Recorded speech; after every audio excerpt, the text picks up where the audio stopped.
Get your black ass away from that counter. Officer Trent Caldwell shoves Judge Loretta Vaughn against the pharmacy wall.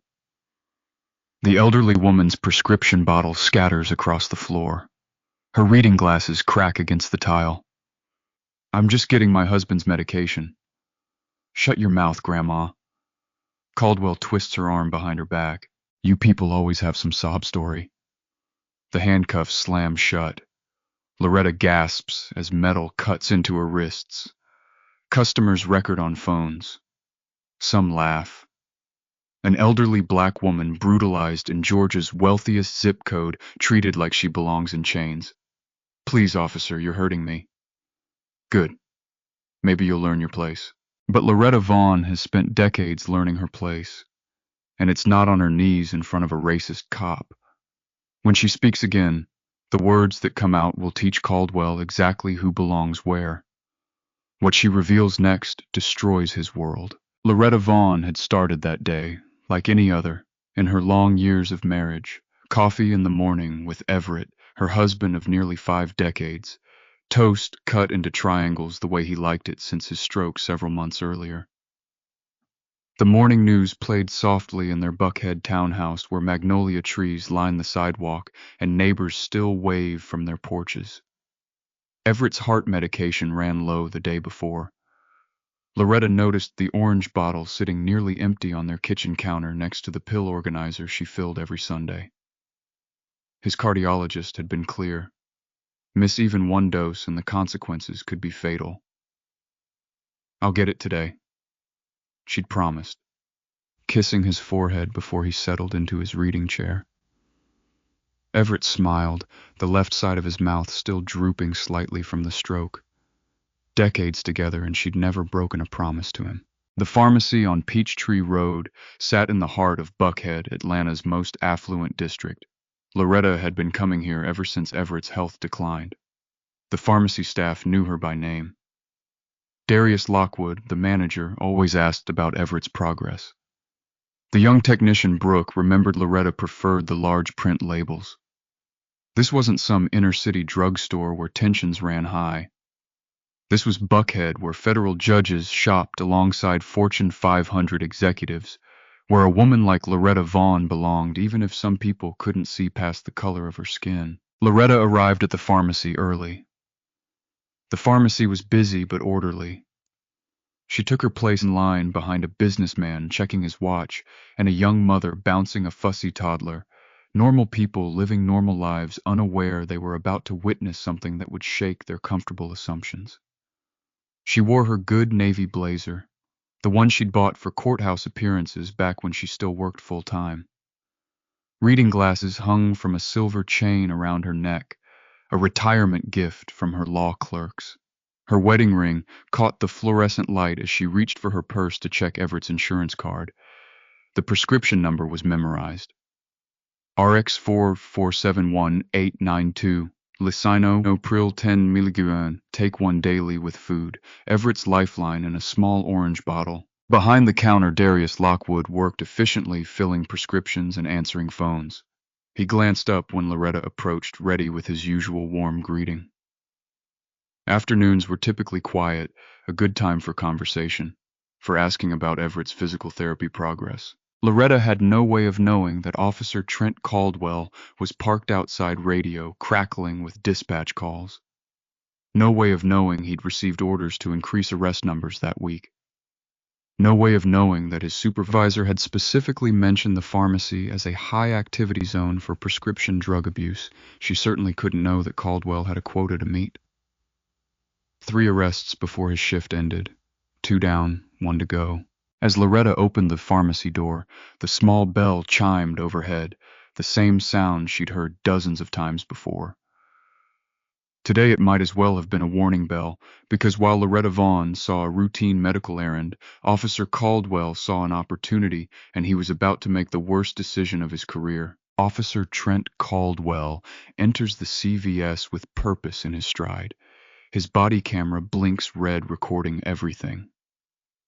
Standard procedure, though Caldwell has learned which angles work best for his reports. Loretta Vaughn stands at the prescription counter, reading the medication label carefully through her glasses. Her lips move slightly as she checks the dosage instructions. 10 mg lisinopril once daily with food. Everett's cardiologist had emphasized the importance of consistent timing. Caldwell notices her immediately.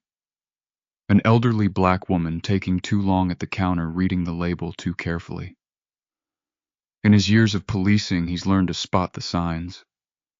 Drug seekers always study the bottles like that, checking for resale value. Excuse me, ma'am. His voice carries authority across the quiet pharmacy. I need to speak with you. Loretta looks up, startled. Her hand instinctively tightens around the prescription bottle. Yes, officer.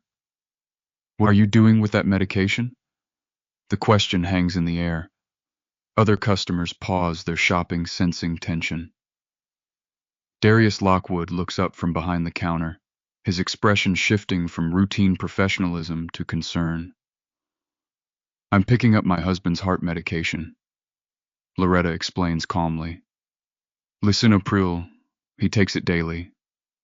Caldwell steps closer, his radio crackles with static. Your husband's medication, or are you planning to sell it? Loretta's eyebrows furrow. Sell it, officer. This is for high blood pressure. Why would anyone? Don't play dumb with me. Caldwell's voice rises. We know what goes on in these pharmacies. Elderly people picking up prescriptions for other people. It's trafficking. The pharmacy falls silent except for the hum of refrigeration units storing vaccines. Brooke, the young technician, stops counting pills. The businessman in line pulls out his phone not to record but to step away from potential trouble. Officer, there's been a misunderstanding, Loretta says, her voice steady despite her racing heart. I have my husband's insurance card, his ID, and a medical power of attorney. Everything is legal. Caldwell checks his body camera, adjusting the angle slightly. That's exactly what someone running a pill mill would say. Turn around and put your hands on the counter.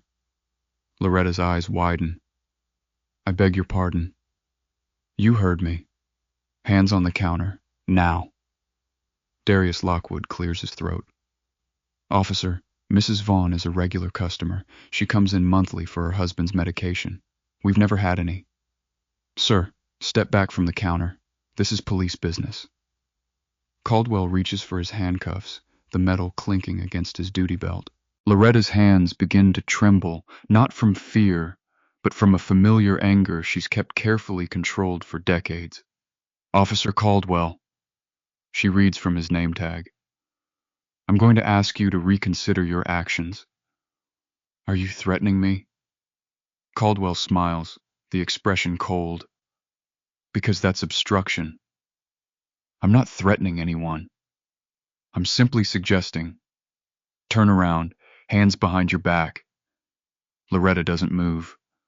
Around them, customers begin pulling out phones, some to record, others to call for help. The young mother with the toddler hurries toward the exit. Ma'am, I won't ask again. Caldwell grabs Loretta's shoulder, spinning her around. Her prescription bottle falls to the floor, pills scattering across the linoleum like dice. Loretta's voice remains calm despite the roughness of his grip. Officer, you're making a serious mistake. Caldwell laughs, a sound without humor. The only mistake here is yours. Should have stayed home. The handcuffs click open in his hands. Behind the counter, Darius Lockwood reaches for the phone to call his district manager. This situation has escalated beyond anything in his training manual.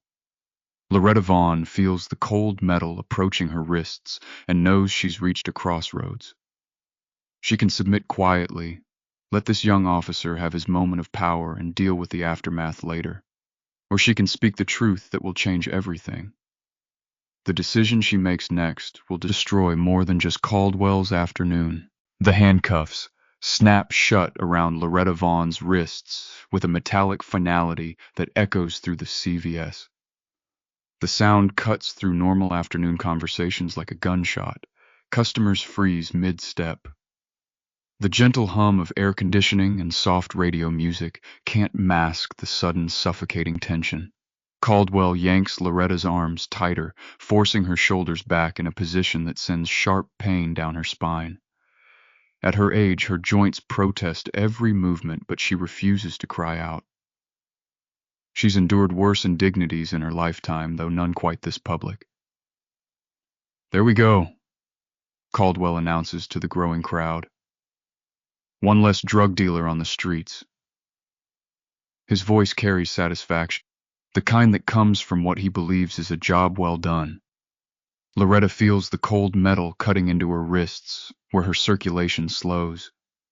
Her wedding ring catches against the cuffs, pinching skin that's grown thin with age. Darius Lockwood abandons his post behind the counter, his pharmacy training forgotten in the face of this nightmare. "Officer, please. Mrs. Vaughn comes here monthly. She's picking up legitimate medication for her husband. I can show you the prescription history." "Step back, sir." Caldwell points a warning finger at Darius. "Unless you want to join her in cuffs for interfering with police business." The threat hangs in the air. Darius' hands shake as he retreats, knowing that intervention could cost him his job, his livelihood, maybe his freedom. But every instinct screams that this is wrong. Around the pharmacy, phones emerge from purses and pockets. The businessman who was ahead of Loretta in line holds his device steady, recording everything. A teenage girl near the greeting cards whispers into her phone, "You need to see this. Some cop is arresting this old lady for literally nothing."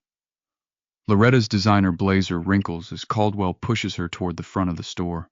Her reading glasses hang crooked from their chain, one lens cracked from when he spun her around.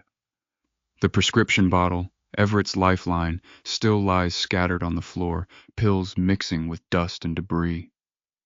"Walk," Caldwell commands, his hand gripping her elbow with unnecessary force. Each step sends jolts of pain through Loretta's arthritic knees.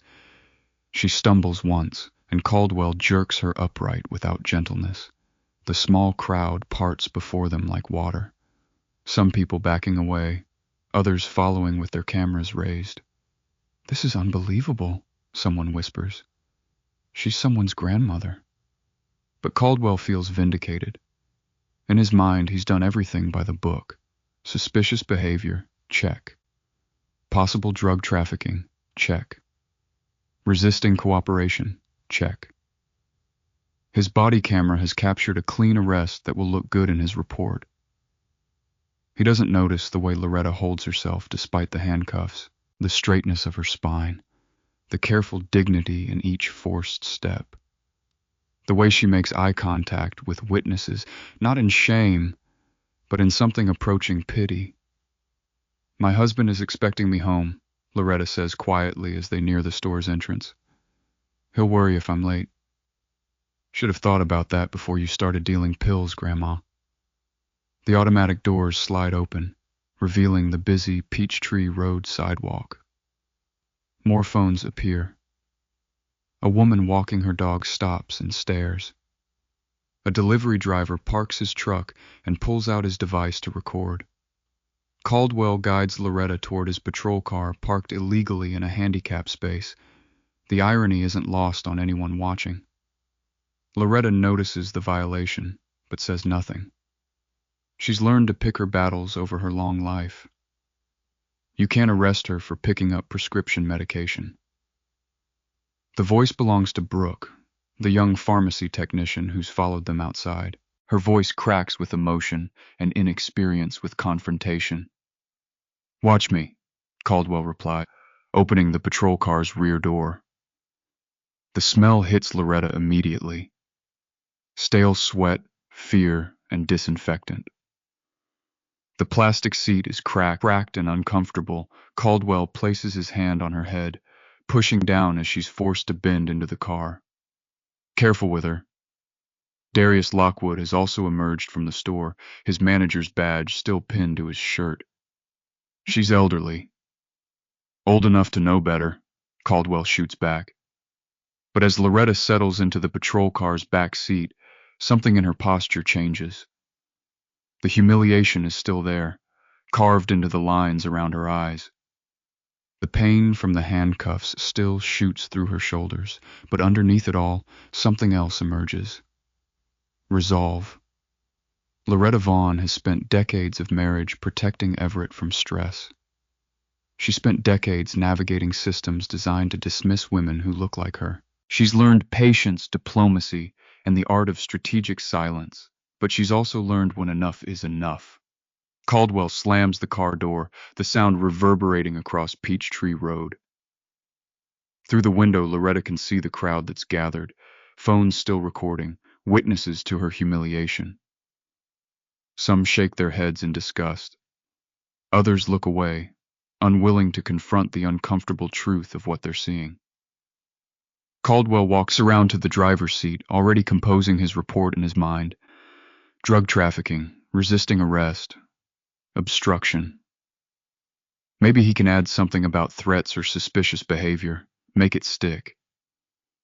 He has no idea that the woman sitting handcuffed in his back seat has spent years sentencing people exactly like him, and her patience has just run out. Caldwell settles into the driver's seat, adjusting his radio volume. His dashboard computer glows with arrest forms, waiting to be filled, drug trafficking, easy paperwork, another stat for his monthly numbers. Officer Caldwell. Loretta's voice cuts through his administrative satisfaction. Her tone has changed. Gone is the confused, elderly woman. What remains is something else entirely. Caldwell glances in the rearview mirror. Save it for the judge, lady. I am the judge. The words hang in the patrol car like a physical presence. Caldwell's hand freezes on his radio dial. What did you say?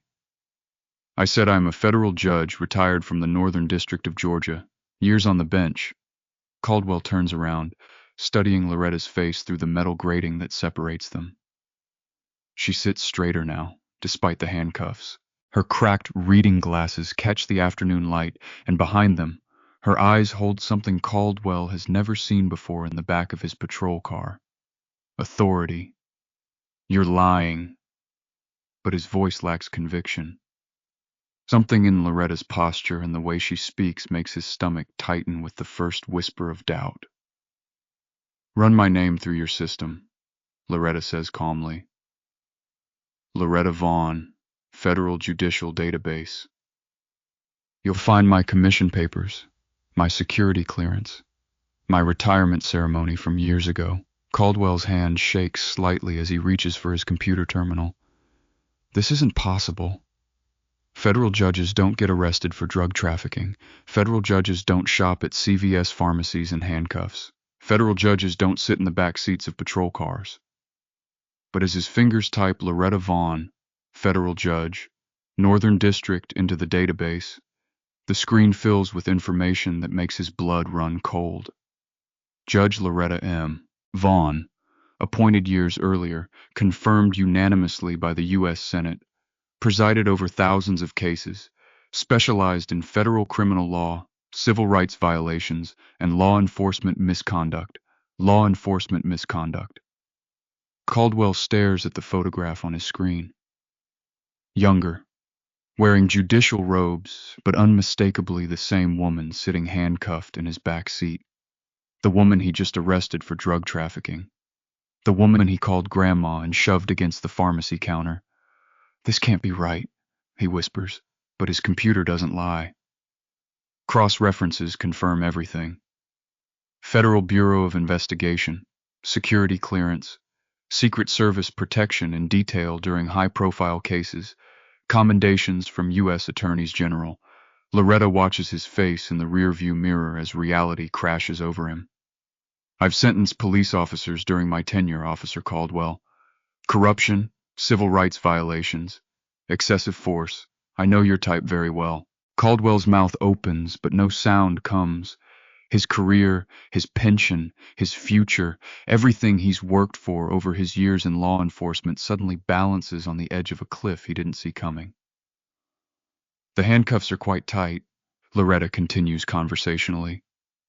I'd estimate that you have moments before the crowd outside realizes what you've done.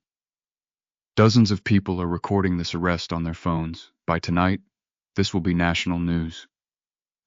Caldwell looks through his windshield at the growing crowd, phones still raised.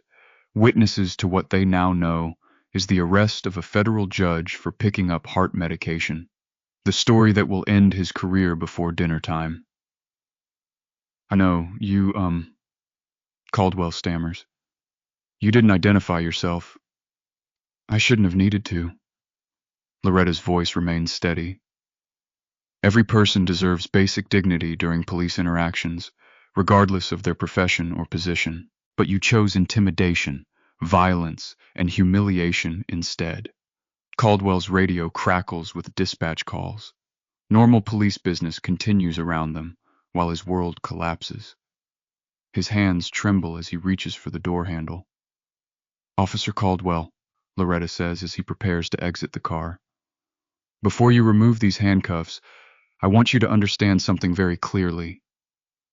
Caldwell pauses, his hand frozen on the door. This isn't over, this is just the beginning.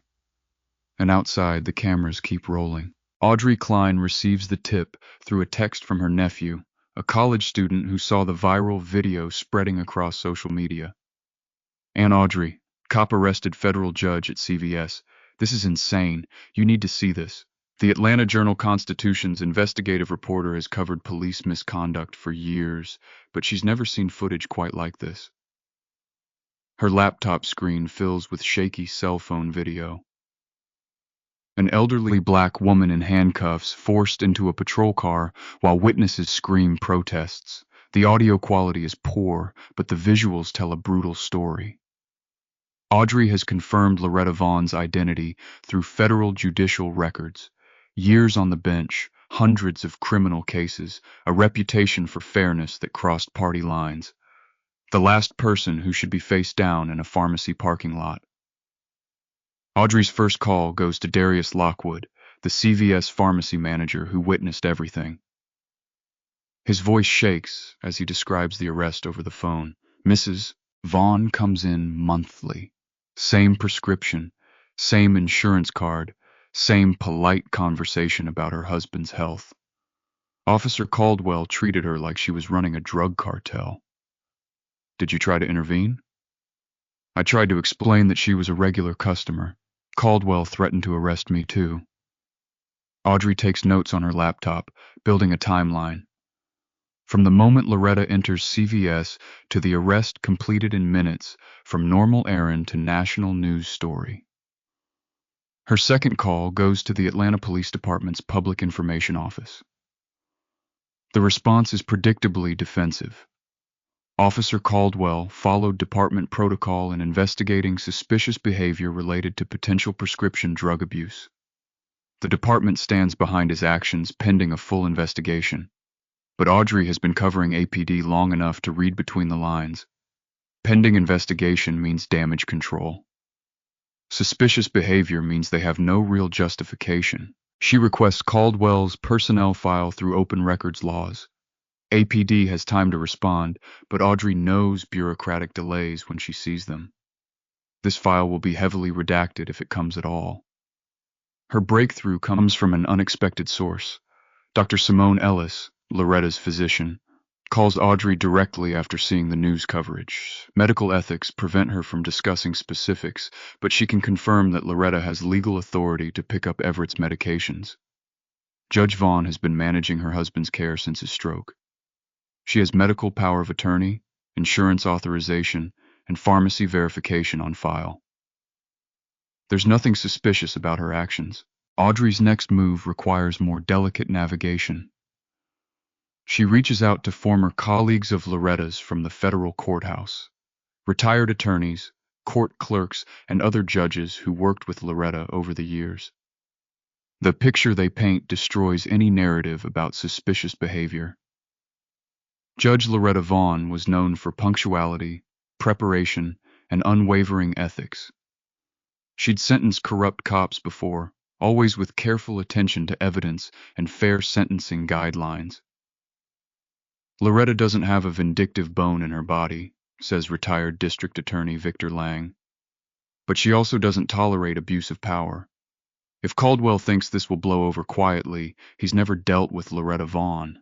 Audrey has assembled a preliminary profile of Officer Trent Caldwell that makes her stomach turn. Through public records and anonymous sources within APD, a pattern emerges that department leadership clearly hoped would stay buried. Caldwell joined APD years ago after washing out of the Georgia State Patrol Academy for attitude problems. His training officers noted excessive aggression and poor judgment under pressure, red flags that someone ignored. The complaint started within his first year.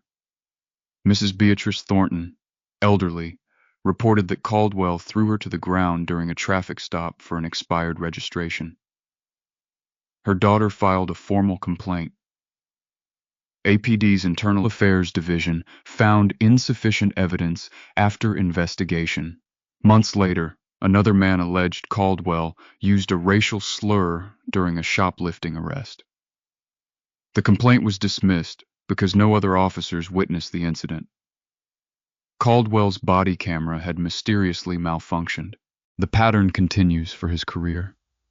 Elderly defendants, minority families, petty violations escalated to violent arrests. Multiple formal complaints filed with Internal Affairs. Complaints dismissed or buried in bureaucratic procedures designed to protect officers rather than citizens. Audrey's computer screen fills with case numbers, complaint forms, and incident reports that read like a masterclass in systematic racism disguised as police work. Caldwell didn't just profile Loretta Vaughn, he's been profiling vulnerable people for years. Audrey obtains CVS's complete security footage from the incident. The cameras captured Caldwell's body camera missed. The timestamp shows Caldwell checking his body camera during the confrontation. Once when he first approached Loretta, and again when he placed her in handcuffs. Both times he adjusts the angle away from his actions. Deliberate obstruction of evidence. But CVS's overhead cameras captured what Caldwell tried to hide. Loretta's calm demeanor throughout the encounter. Her repeated attempts to explain her legitimate purpose. Caldwell's escalating aggression despite her compliance. Most damning is the audio. While Caldwell claimed Loretta was acting suspiciously and resisting cooperation, the security footage shows a polite elderly woman following pharmacy procedures exactly as she had dozens of times before. Audrey's investigation expands to Caldwell's arrest statistics. Through data requests, she discovers he leads his district in arrests of elderly defendants, a category that should be statistically rare. Caldwell's arrest rates for prescription-related offenses are triple the department average. The numbers tell a story APD doesn't want to tell. Caldwell doesn't just make arrests, he targets specific demographics for arrests. Elderly people, minorities, anyone who seems unlikely to fight back effectively. A predator in a uniform protected by a system designed to shield bad cops from consequences. An anonymous email arrives with Caldwell's personal text messages from the afternoon of the arrest. Leaked by someone within APD who's apparently tired of watching Caldwell destroy lives without consequences. Messages verified through metadata analysis. Caldwell wasn't investigating suspicious behavior, he was hunting for easy arrests to meet quotas. Loretta Vaughn wasn't a criminal suspect, she was prey. Audrey's computer dings with another anonymous message. This one containing internal APD memos from Captain Silas Grant, Caldwell's direct supervisor. The subject lines alone tell the story. Arrest statistics need improvement in performance metrics. The memos reveal APD's quota system in black and white. Officers are evaluated on arrest numbers, not crime reduction or community safety. Caldwell has been gaming the system for years, targeting vulnerable populations who won't effectively challenge police reports. Loretta Vaughn wasn't just unlucky. She was deliberately selected for humiliation because Caldwell thought an elderly black woman would be powerless to fight back. Captain Grant's response to Caldwell's mistake reveals the department's true priorities.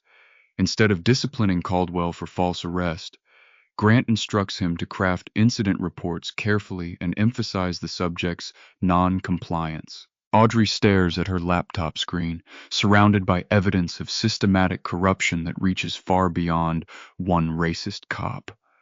APD's leadership knew about Caldwell's pattern. They enabled it, protected it tacitly, and planned to cover it up. But they didn't count on Loretta Vaughn fighting back, and they certainly didn't expect a federal judge to have the knowledge, connections, and determination to expose their entire system. The war is just beginning, and Caldwell has no idea what he's unleashed. Atlanta Police Department's damage control machine kicks into high gear. Captain Silas Grant calls an emergency meeting with department lawyers, public relations staff, and union representatives. The room smells of stale coffee and desperation. "We have a problem," Grant announces, tossing printed screenshots of social media posts across the conference table. "The Vaughn arrest is going viral. We need to contain this before it reaches national news."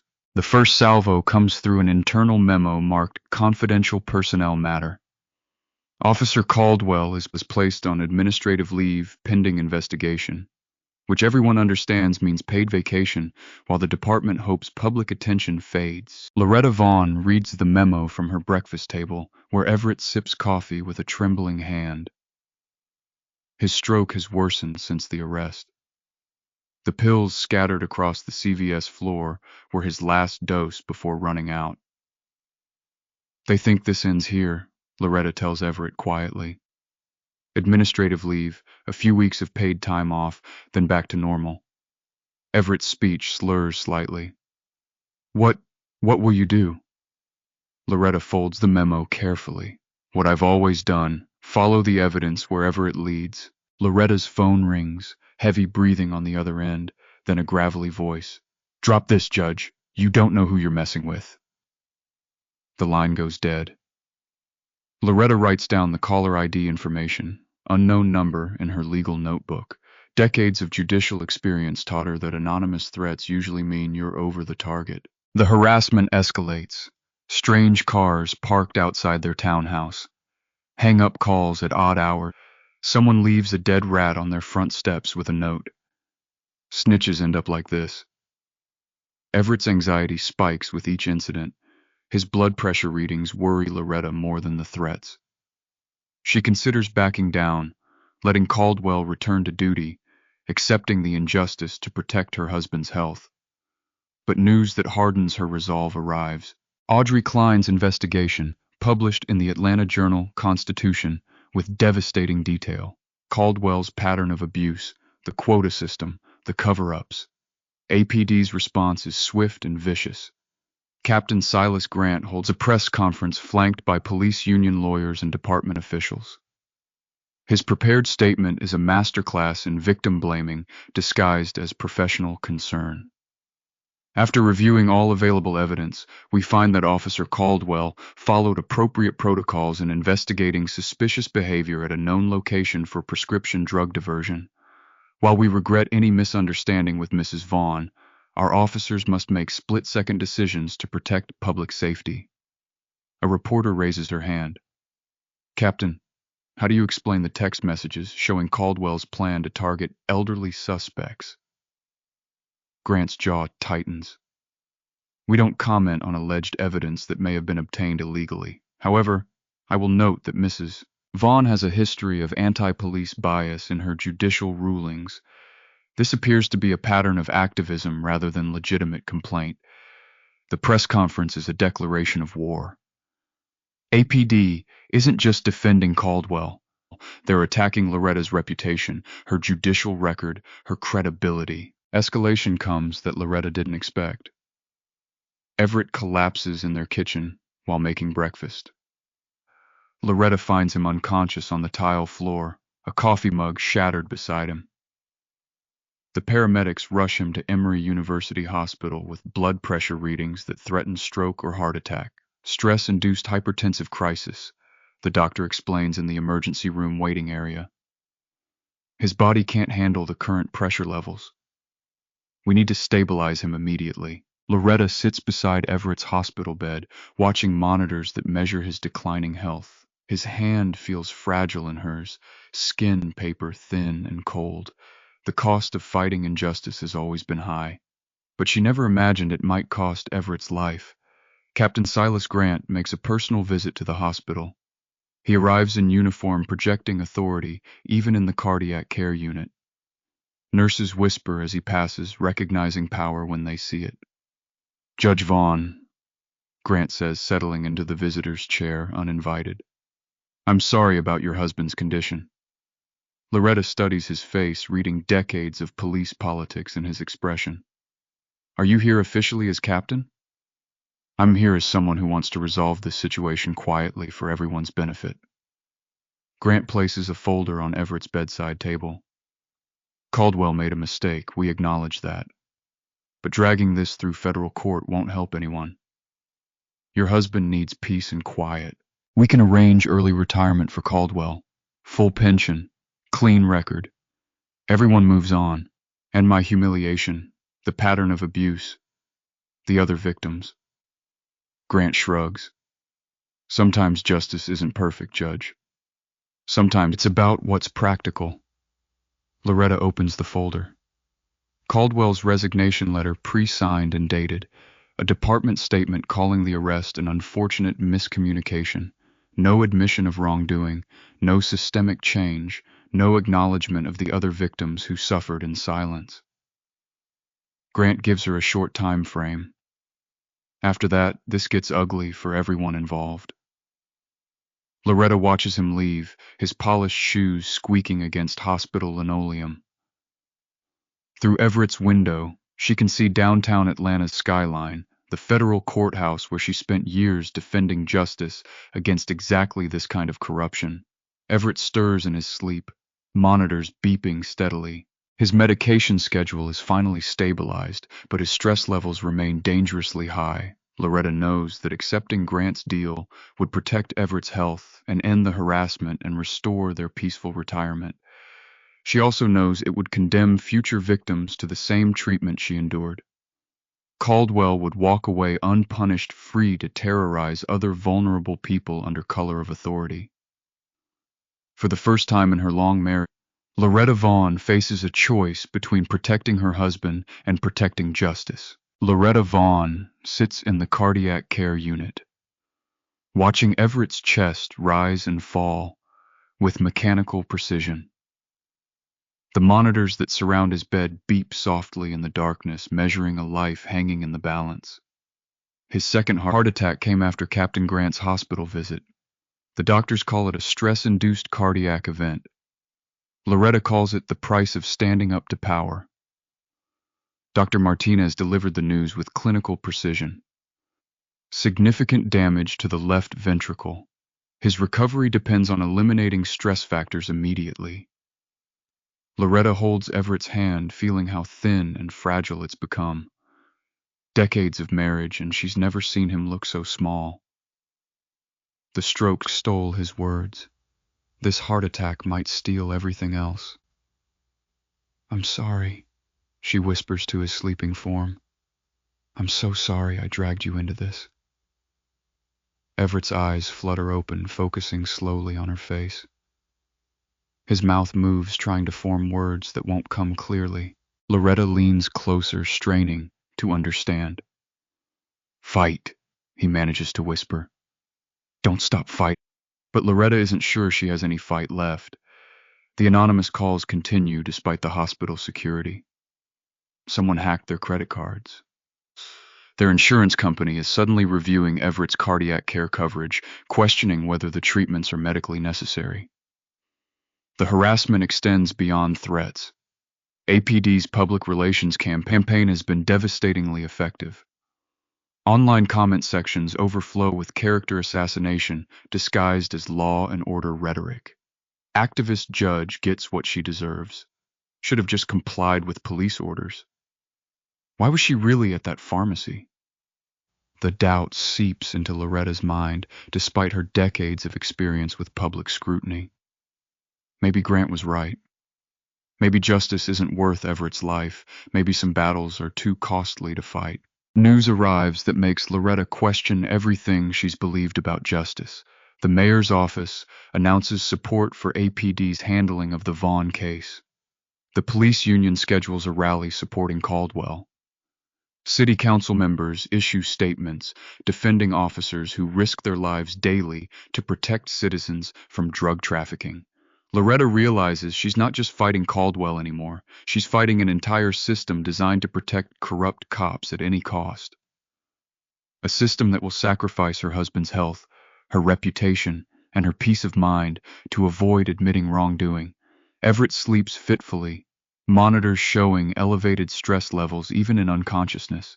His body is shutting down under pressure that was supposed to be Loretta's burden alone. She holds his hand and faces the hardest decision of her life. Accept Grant's deal and save her husband, or continue fighting and risk losing everything that matters most. For the first time since the arrest, Loretta Vaughn considers the possibility that justice isn't worth dying for. Outside Everett's window, dawn breaks over Atlanta, and Loretta must choose between love and justice. An unexpected visitor arrives to Everett's hospital room. Judge Naomi Caldwell, Loretta's former colleague from the federal courthouse, arrives carrying a briefcase and wearing an expression of controlled fury. "I saw the mayor's press conference," Naomi says without preamble. "What they're doing to you is unconscionable." Loretta looks up from Everett's bedside, exhaustion etched in every line of her face. "Naomi, I appreciate you coming, but no." Naomi's voice carries the same authority that commanded federal courtrooms for years. "You're not doing this alone anymore." Naomi opens her briefcase, revealing a stack of documents. "Multiple federal judges from our district signed this letter. We're filing an amicus brief supporting your civil rights lawsuit. Pro bono representation from a major law firm. Full backing of the Federal Judges Association." Loretta stares at the papers, hardly daring to believe what she's reading. Names of respected jurists. She's known for decades, lending their reputations to her fight. "We've all seen Caldwell's type before," Naomi continues. "Bullies in badges who think federal judges are just old people they can intimidate." Today they learn differently. News arrives that transforms Loretta's isolation into something resembling hope. Everett's room phone rings constantly with calls of support. Retired attorneys offering legal assistance. Law school classmates sharing their own encounters with police misconduct. Former defendants whose cases Loretta handled fairly, regardless of their race or economic status. Attorney Quentin Brooks, Atlanta's most prominent civil rights attorney, arrives with an offer Loretta can barely process. "My firm will handle your federal lawsuit at no cost. We've been waiting years for a case this clear-cut." "I don't understand," Loretta says. "Why would you—" "Because Caldwell arrested a federal judge for being black and Buckhead," Quentin replies bluntly. "If that's not worth fighting, nothing is." The breakthrough comes when Darius Lockwood, the CVS pharmacy manager, calls with news that makes Loretta's hand shake. "Judge Vaughn, I found something. Caldwell came into our store multiple times last month. Not for arrests, just walking around watching customers, especially elderly customers. I have security footage of him studying people taking notes." The footage reveals Caldwell conducting surveillance building target lists. Loretta wasn't randomly selected. She was researched, profiled, and chosen for maximum humiliation. The most powerful support arrives. Mrs. Beatrice Thornton, the elderly woman Caldwell assaulted during a traffic stop years earlier, arrives at the hospital with her daughter and granddaughter. "I never had the strength to fight him alone," Mrs. Thornton tells Loretta. "But I ain't alone anymore, and neither are you." Her story opens floodgates. Other Caldwell victims contact Quentin Brooks' office. Elderly defendants, minority families, vulnerable people who thought they had no voice against police power. National attention arrives. CNN picks up Audrey Klein's investigation. The Washington Post editorial board condemns APD's handling of the case. Congressional representatives from Georgia demand federal oversight of Atlanta police practices. Everett squeezes Loretta's hand during the evening news coverage. His speech has improved slightly with reduced stress. "Proud of you," he manages to whisper. Loretta looks around Everett's hospital room, now filled with flowers from supporters, legal briefs from colleagues, and contact information from dozens of people offering help. For the first time since the arrest, Loretta Vaughn realizes she's not fighting alone anymore. And somewhere in Atlanta, Officer Caldwell is about to learn that attacking a federal judge was the worst mistake of his life. Audrey Klein receives an encrypted email that changes everything. The sender identifies himself only as a friend in blue with an Atlanta PD email signature that checks out through verification software. Caldwell isn't working alone. Check Officer Nolan Reyes's body camera from the day of the arrest. Audio file attached. You'll want to hear this. Audrey downloads the audio file with trembling fingers. Officer Nolan Reyes was Caldwell's partner assigned to patrol Buckhead's pharmacy district. His body camera was supposedly inactive during Loretta's arrest. The audio proves otherwise. Audrey's laptop speakers crackle with crystal clear sound. Caldwell's voice recorded before he entered the CVS, coordinating with Reyes through their patrol car radio. Target acquired at CVS Peachtree. Elderly black female alone reading prescription labels too carefully. Perfect stats padding. Reyes responds, "Copy that. I'll maintain the perimeter. Keep civilians back when you make the arrest. Remember accidental camera malfunction if things get messy. Captain wants clean paperwork on the quota push." Audrey rewinds the audio multiple times, hardly believing what she's hearing. This wasn't a spontaneous arrest based on suspicious behavior. This was a planned operation, coordinated between two officers designed to manufacture arrests for statistical purposes. The audio continues with devastating clarity. "How do you want to play this?" Reyes asks. "Standard intimidation. Make her feel powerless, get compliance through fear. These elderly types always fold under pressure. What if she has legitimate prescriptions? Doesn't matter. By the time she proves innocence, arrest stats are already logged. Captain only cares about numbers, not outcomes." Caldwell's laugh is audible through the radio static. "Besides, who's going to believe some old black lady over a police officer? The system's rigged in our favor." Audrey calls Quentin Brooks immediately. "I have the smoking gun." Caldwell planned this arrest. Reyes was complicit. APD command structure knew about manipulation. The audio file reaches Loretta through Quentin Brooks' encrypted phone call. She listens in Everett's hospital room, watching her husband's face as Caldwell's words destroy any remaining doubt about his motivations. Elderly types always fold under pressure. Everett's blood pressure monitor shows his fury despite his weakened condition. "Bastards," he whispers with more clarity than he's managed in days. But the audio contains more than Caldwell's confession.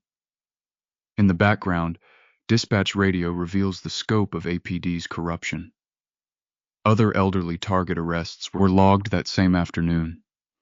A systematic campaign against vulnerable populations.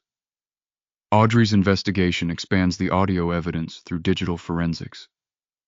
Caldwell and Reyes have been coordinating these arrests for months. Elderly defendants, prescription-related charges, statistical manipulation designed to justify budget increases and overtime pay.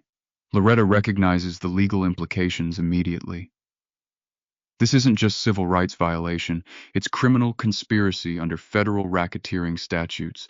Caldwell, Reyes, and their commanding officers face potential federal prosecution. Confirmation arrives that the audio is authentic through FBI digital analysis. Agent calls Quentin Brooks directly. This evidence supports federal charges against multiple APD officers. We're opening a criminal investigation. Captain Silas Grant learns about the audio through APD's internal security breach investigation.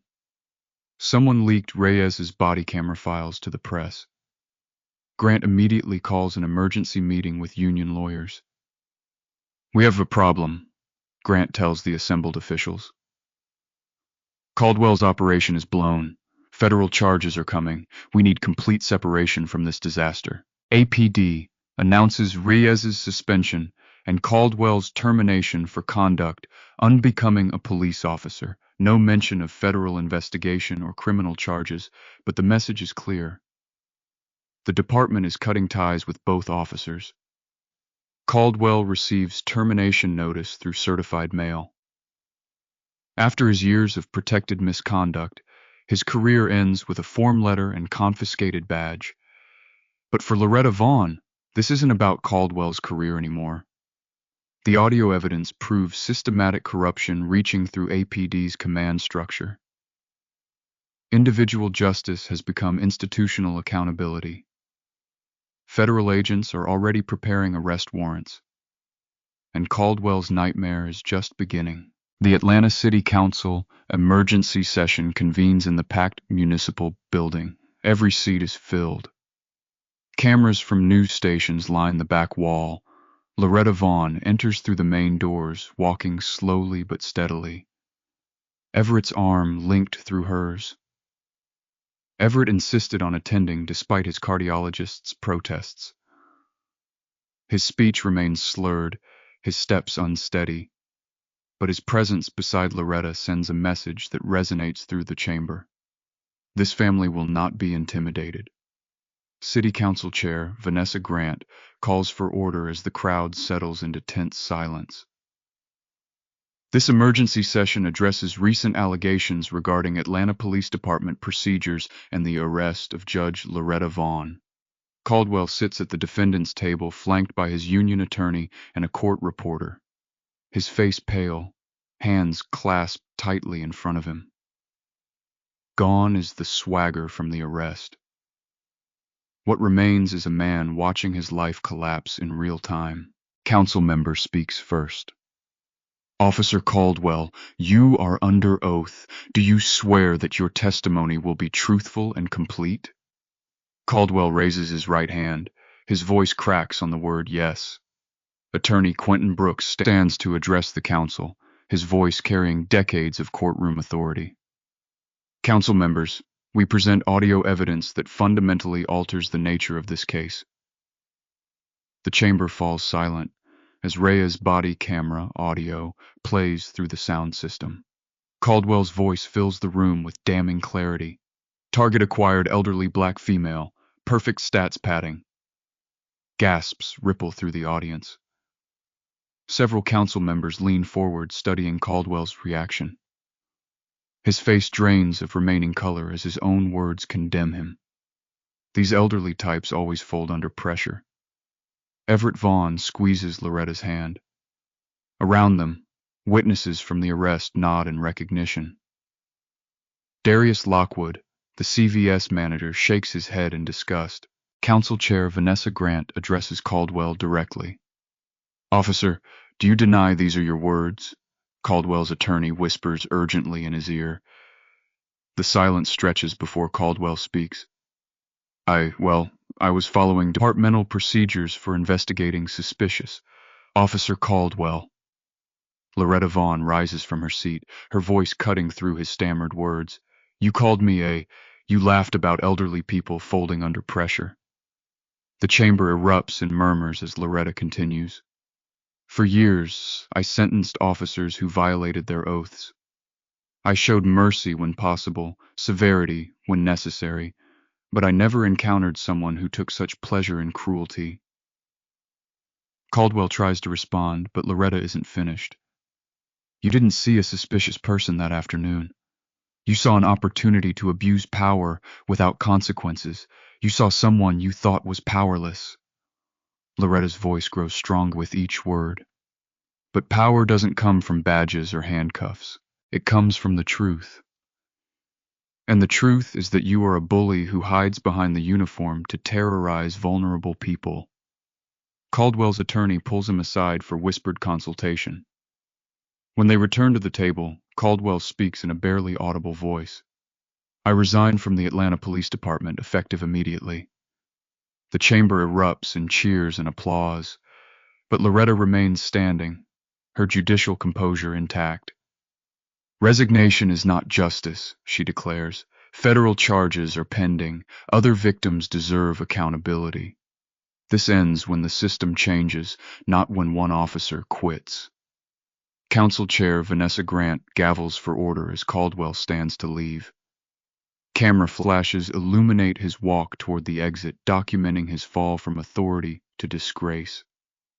But as Caldwell disappears through the chamber doors, Loretta knows this victory is just the beginning of real change. Months later, Loretta Vaughn picks up Everett's heart medication at the same CVS on Peachtree Road. The prescription number remains unchanged, RX 44792, lisinopril 10 mg.